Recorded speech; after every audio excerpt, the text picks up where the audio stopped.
तुम्ही त्या त्या क्षणांमध्ये नाही जगलं पाहिजे. जेव्हा लोक माझ्याकडे येतात आणि अशा गोष्टी बोलतात की वर्तमानात जगा वगैरे, तेव्हा मी म्हणतो की असं टाळा. फक्त क्षणात जगू नका. बघा की तुम्ही कसं जगत आहात आणि उद्याची चिंता करा. कारण ज्या प्रकारचं वागणं, ज्या प्रकारचं आयुष्य, ज्या प्रकारचं तुमचं डोकं आहे, हे सगळं तुम्हाला सतत अडचणीत टाकतंय. फक्त इतकंच की ती अडचण आज फारशी दिसत नाहीये.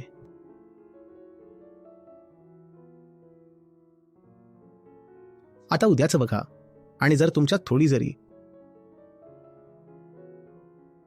कल्पना करण्याची क्षमता असेल तर तुम्हाला दिसेल की तुम्ही एका कड्यावर चालला आहात. जेव्हा तुम्हाला जाणवतं की तुम्ही एखाद्या इच्छेने चालवला जात आहात, काही करायची ओढ फक्त इच्छेमुळे आहे, तेव्हा तुम्ही नक्कीच भविष्याकडे पाहिलंच पाहिजे आणि होणाऱ्या परिणामांबद्दल विचारलं पाहिजे.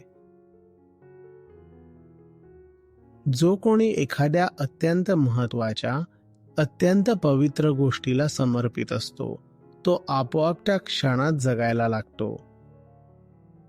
मग त्याला हे शिकवावं लागत नाही. म्हणजे त्यावेळी त्या क्षणामध्ये जगणं हे उद्दिष्ट नसतं, ते एक परिणाम असतं. खरं तर उद्दिष्ट हे असतं की एखाद्या अतिशय प्रिय अशा गोष्टीची सेवा करणं.